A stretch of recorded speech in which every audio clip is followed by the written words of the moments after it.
Ooh, welcome everyone to another episode of Slasher Scotty. I am your host, Scotty McCoy, and boy, do I have a surprise for all of you. I don't even need to do an introduction anymore. I mean, if you've been watching my podcast, you know who Ann Myrna is. I had her on plenty of times, and we're gonna continue having her on because she's an amazing, fabulous guest, an amazing, fabulous actress. And also, I just want to apologize if you see me moving or grooving or having a cat jump in the way. I'm trying to get the cat. He loves to lay on laptops. They always do. Yeah, but he's right here right now, laying down. So hopefully chills a little bit for this next 30 to so minutes or whatever. But how you doing, Ann? I am doing good. It's so great to be here again with you, Scotty. Yeah, absolutely. I'm so glad to have you on. And you're doing a film with Acrostar again. That this film, it hits close to me that I would love to see. I love I love Disney, and I know it's not Disney, but I love Disney. Not at all. Right. But I love Disney, so the thought of like the Winnie the Pooh, Blood and Honey, and the Yeah. Bambi the Reckoning, like those type of movies. I love when they're turning my childhood into chaos. And I don't know if this is like that. We're about to find out, but it's The Legend of Tinkerhell, and you'll be playing the lead fairy Faye, which I'm really excited. So let's dive right into it. What is The Legend of Tinkerhell all about? All right. So, Legend of Tinkerhell is about a little girl named Peyton who has some trouble in her life. Mostly it's like her older sister and then her sister's friends. They don't treat her real nice. And Peyton likes fairies. So, Peyton just really wishes that she had her own fairy. Mm-hmm. And lo and behold, Ellie appears. And Ellie seems very sweet, but Ellie's actually a homicidal fairy. And so Ooh, we are going to have a slaughter fest. nice. In The Legend of Tinkerhell. It's going to be the bloodiest and most violent movie that Acrostar Productions has created. Oh wow, I can't wait to see that, and this is gonna be great. I guess let's do the elephant in the room because when you hear Tinker Hell, you do think of Tinker Bell, and it's not Disney, it's not related to Tinker Bell, at least that I'm aware of. So Yeah. how does this story differ from the Tinker Bell story, the Peter Pan version? It's totally different. Okay. There's a fairy, and that's the only similarity Okay. that there is. And fairies do grant wishes, Mm-hmm. but Peyton's wishes are not very specific. Mm-hmm. So Ellie the fairy decides to just kind of take matters into her own hands, Okay. and murder and mayhem Mm-hmm. um, happen. And then things are kind of turned around on Ellie at the very end. So the way Ellie got in touch with Peyton is that Ellie did bad things in the fairy world Mm-hmm. first. And as head of the fairies, I banished her to be stuck with the humans so Oh. she could not be in the fairy world. So um, part of it is like she's just lashing out. And the other part is she just likes to lash out at people. Nice. So Nice. we've got a great team. So besides having a really cool story written by Steve Herman and Heidi McCack, Mm-hmm. we have a director in Miss Lynn Lowry. Oh, Lynn's gonna be directing. Yes, and That's exciting. Steve Herman will co-direct with her. So this will be the first feature film that Lynn has directed. Okay. I can't wait because Lynn Yeah. has so much experience. I just can't wait for her to give me some pointers on how to play my Hmm. character. We also really wanted to beef up on the special effects. Hmm. So we have hired Marcus Cook to Nice. do SFX for Nice. us, and Marcus is known for providing very visceral, over the top type of special effects, Yeah. and we are going to leverage that as much as we can. Nice. We're also beefing up on the crew side in terms of having a gaffer on set with us. Christopher Mhm. Robin Koch is going to Yep. be with us. I worked with him in Pennsylvania on another film called Black Sheep. It's good for us to have somebody who's just dedicated to lighting rather than normally EchoStar works with a really small crew. So we do blocking and then the same people do lighting and the same people Hmm. do sound and everything. So we're also going to have a dedicated sound recordist on set Nice. who will also do post-production sound for us. So we think that, putting more muscle on the Hmm. crew side of things, in addition to having a fantastic cast, is going to get us a lot of attention. And Yeah. hopefully help us raise a lot of funds because you know how it goes, Scotty. Yeah. You gotta Oh, I gotta do. get those funds in order to put that movie together. Absolutely, I completely understand that. We could talk about that now in 1 second. I just wanted to ask this. You mentioned Lynn Lowry will be doing her directorial debut with this movie, if I'm not mistaken, right? Yes, I believe she's directed a short film before. Okay. There's a credit on her IMDb for a short film, but not for a feature film. Okay, so is she gonna be in? I know Steve's, if I'm not mistaken, is in this film as well.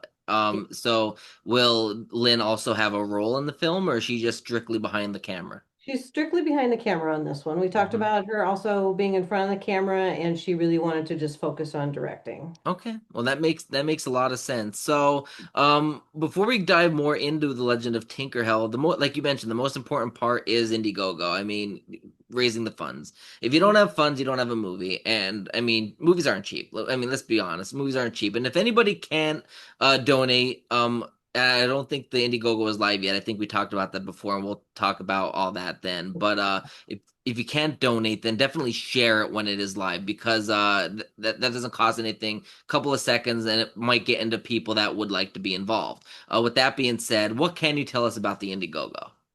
Well, we're going to have, the typical perks, Mm-hmm. but we're also going to have act in the film.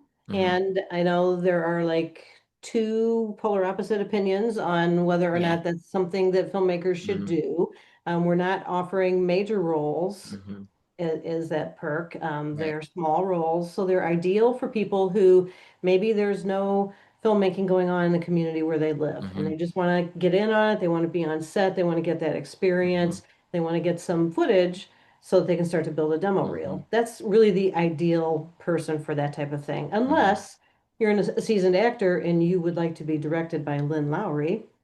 Then again, if you're willing to Mm-hmm. take a smaller part to have that experience of Mm-hmm. working with Lynn, that's another way to look at that type of a perk. All the major roles are cast already. Um, I'm going to do some cool things that are kind of a different version of having your photo in the film. Mm-hmm. I'm just going to leave it at that, and people will have Okay. to wait until the campaign launches to see what that's all about. I'm looking, so the script is mostly written. We've done one table read. We're Mm-hmm. going to go back in and make some revisions. So I'm looking for opportunities, for people to have like their voice in the film, because I know that's a very Mm-hmm. popular perk, Yeah. or to be able to do a remote role. Right now, those things are not in the script, but I'm going to Mm-hmm. work with the writers and see, what we can add so that people can get involved at various levels.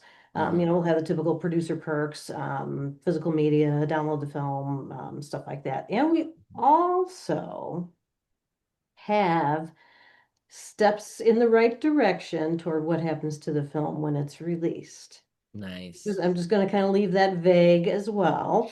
Okay. But yeah, we've been talking to some folks and we have the right level of interest from the right level within their organization. So we're really happy about that. That would be Uh, great.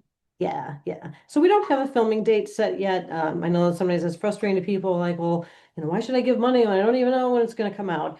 I mean, with AcroStar, it's Mm-hmm. going to be released approximately a year after we Mm-hmm. finish production. Right. Right. Once we get the money raised, then we will set filming dates with the cast based on Mm-hmm. their availability. We would love to film in May of next year. Okay. I don't know if that will be possible or not. And then so if we do, then like mid 2027 would be when the film would be available. Okay. Nice. Yeah. And people that are considering to donate or would like to be involved, you can. I tell you when to trust somebody, and I'm telling you, everybody at Acrostar are great people. Definitely donate if you can. Like I said, if you can't donate, that's perfectly fine. We know today's economy is crazy. Yeah, So if you can't donate, share it because it might get into the eyes of people that would like to be involved or that do have some extra funds to donate or that they could share it and then maybe their share will get. You know what I mean? It's the old school word of mouth marketing technique. But absolutely. yeah, Acrostar is a great company. I mean, they have so many films that are out and that they've done raised film, funds for and released those films, and it's amazing. And I know there are quite a few bad apples in the indie industry that have surfaced from time to time, but Acrostar is not one of them. I can tell you that now. I mean, I have had Ann on this show for this is her sixth time now, which is crazy. I think this is more than anybody that's been on my show at one time, and I'll continue to have you on because I mean, you guys are great. And I mean, before we get more into Tinker Hell, I do want to thank you because Ann did do us a favor. We needed somebody for a voiceover role for a simple scene for 72, and she was able to lend her voice for it, and I'm very grateful, and I really thank you for that. Oh, you're most welcome. I was Yeah, happy to help. thank you. Yes, so that's great. So your character is Faye. We know you're the lead fairy. What Mhm. can we expect from Faye in this movie? Well, unless I am directed otherwise, for the table read, I kind of presented myself as, kind of a queen, Hmm. royalty type Hmm. of a persona, um, very calm and collected. Even when things go awry, I just maintain a nice, stately kind of a presence. I think that's appropriate for my Yeah. character. And like I said, we'll see if I get any other direction on that. It's not a major role. Hmm. And typically when I'm producer of a film, I don't take on a major role. Probably the Hmm. biggest role I had was when we did Night of the Dead Sorority Babes. Right. That was a fairly large role, in addition to producing. Hmm. But this one with all the effects and, there's going to be a lot to coordinate. We'll have Hmm. scenes with extras. So, that's another opportunity to get involved. We tend to Hmm. film in central Illinois. Okay. So you'd have to kind of get to us if you're not local to that area. But we have had some people come in from far away. I mean, Doug Bayless lives in the UK Wow. and he was a corn zombie, which Nice. actually just hit streaming platforms today. Return Oh, of the Corn nice. Zombies. Yes, and so that was filmed last year. Now it's hitting streaming this year. So Nice. um, yeah, people can join us from either nearby or far away to be extras in the film. And again, those small roles are another thing. If people can travel, that's Yeah. fine. If not, that's fine as well. And like you said, sharing is really one of the best things that people can do for us because it Yeah. really widens our network of people that we Absolutely. can reach about the movie. Absolutely. And yeah, I can't wait to see this, and I can't wait to see Return of the Corn Zombies. I know that me and my future mother-in-law plan on watching a marathon of your movies. I think I told you that Yeah. before. We plan on doing that probably when I get back from Pennsylvania. I'm leaving to go out of town this weekend, and I'm not going to be back for a week. Visit my mom and all that. I haven't seen her since May. Yeah, we plan. She likes a lot of the supernatural stuff, zombies, ghosts, demons, that type of stuff. So we would like to do an Acrostar movie marathon and watch because I know a lot of your stuff is on Tubi, Oh yeah. which is great. And Tubi is such a great platform for indie films Yeah. because I mean Tubi's free and you guys can make some money from it too, and it reaches a wide audience, which is great. Yeah. Yeah. So. Without, I know you can't go really into a lot of spoiling of the movie, but is there something that you could share or give a sneak peek of that would shock or startle viewers? Like, what can they kind of Mm. expect without going too in depth, even like a teaser, a cryptic tease? Yeah, I don't want to give away any of the Hmm. kills. Right. That's part of That's the obvious. fun Yeah. of Yeah. these is like, what's going to That's happen to that's this like watching character? Halloween and then Michael Myers kills, Jamie Lee Curtis in Resurrection, you know what I mean? Yeah, yeah. I mean, the thing about a fairy is that they can just poof themselves Hmm. to any particular place. Hmm. So it's not like a masked man has to be able Hmm. to sneak up on people and not be seen. Okay. Like she just goes poof and then she's right Nice. there. Okay. So that makes the kills sometimes maybe a little bit more of a surprise Okay. because it's not like you see her sneaking down the Hmm. hallway or Yeah. something, to somebody's Yeah. room.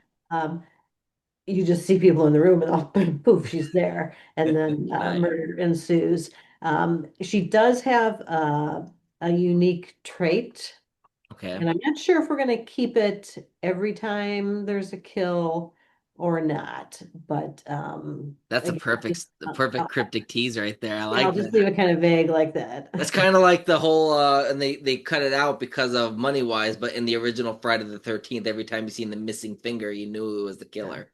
The missing yeah, pinky. Yeah, so that's really cool.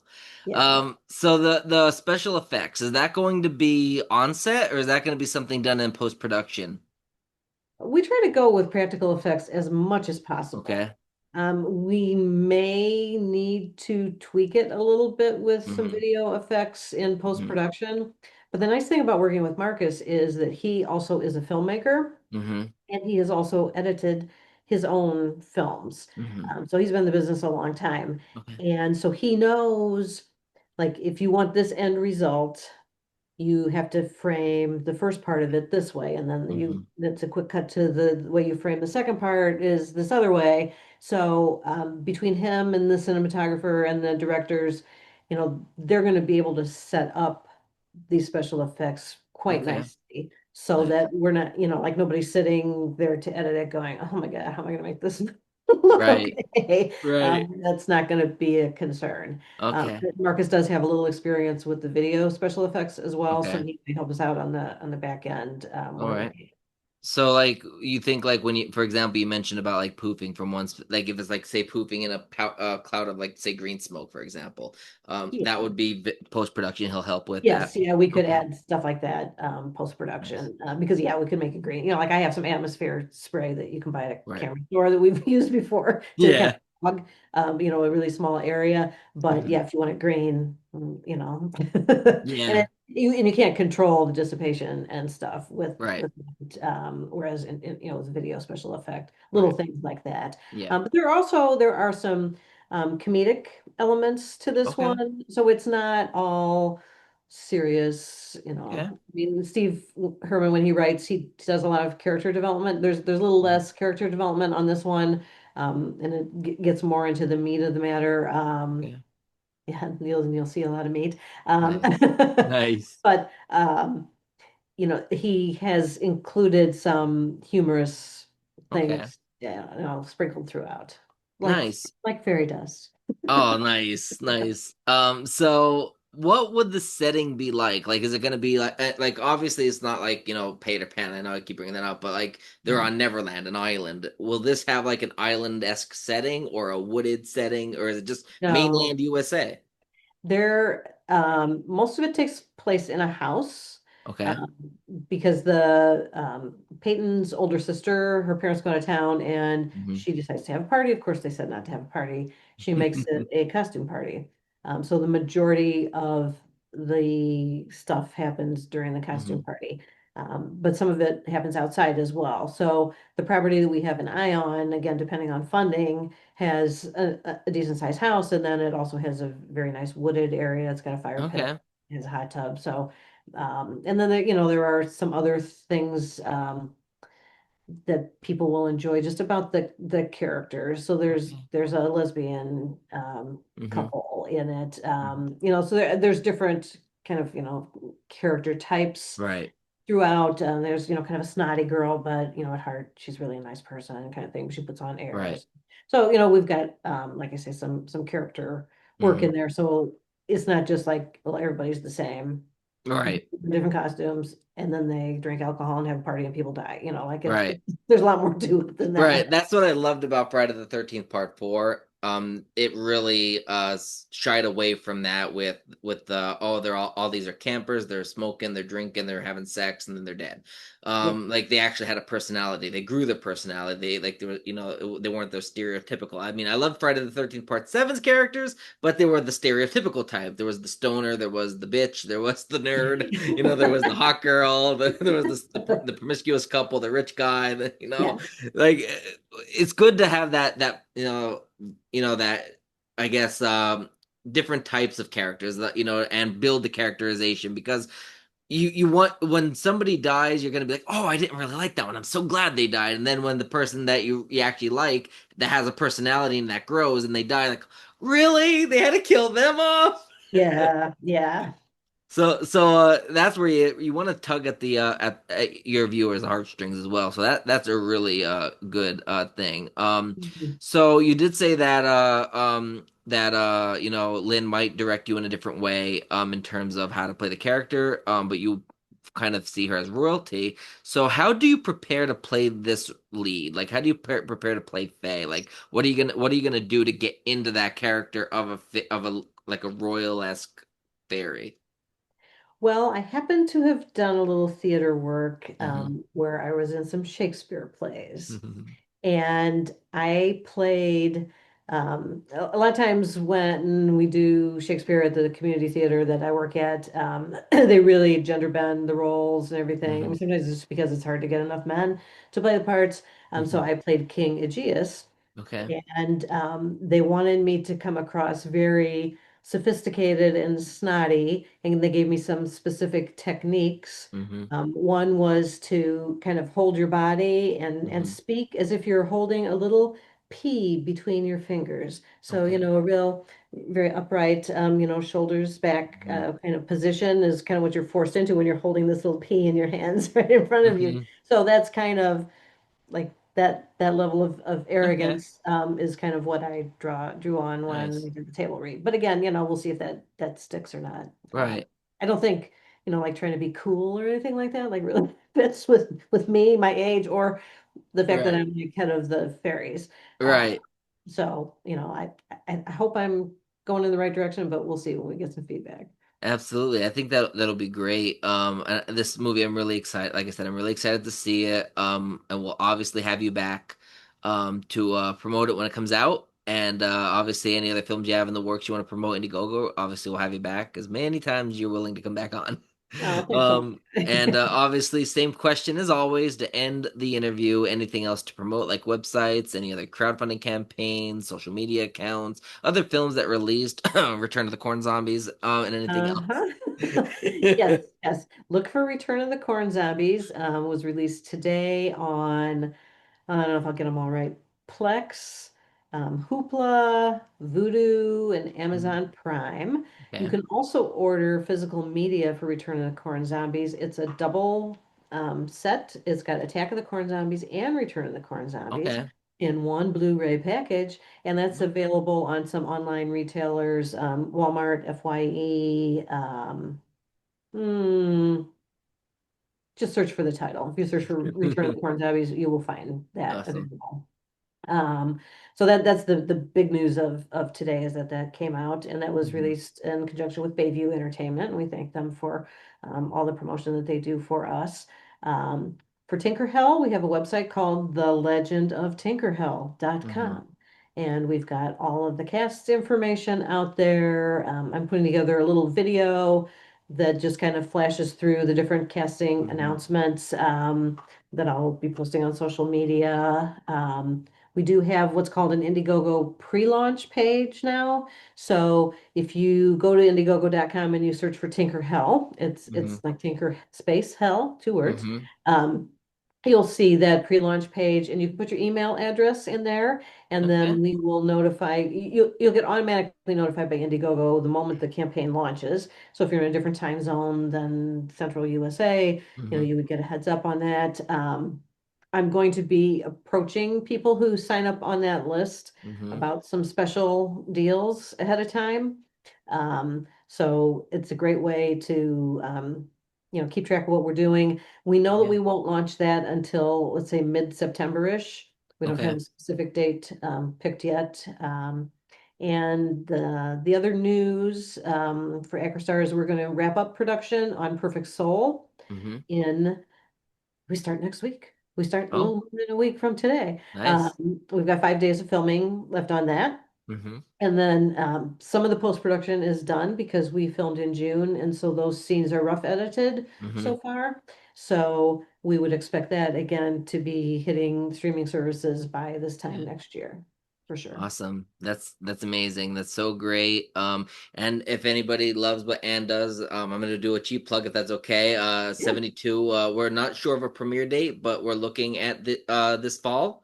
But that will be local, and then whenever I'll post on all my socials about about when 72 is available to be streamed or where you could get it. And Anne makes a cameo in it, voice, but it's Yeah. great. She does absolutely amazing in it.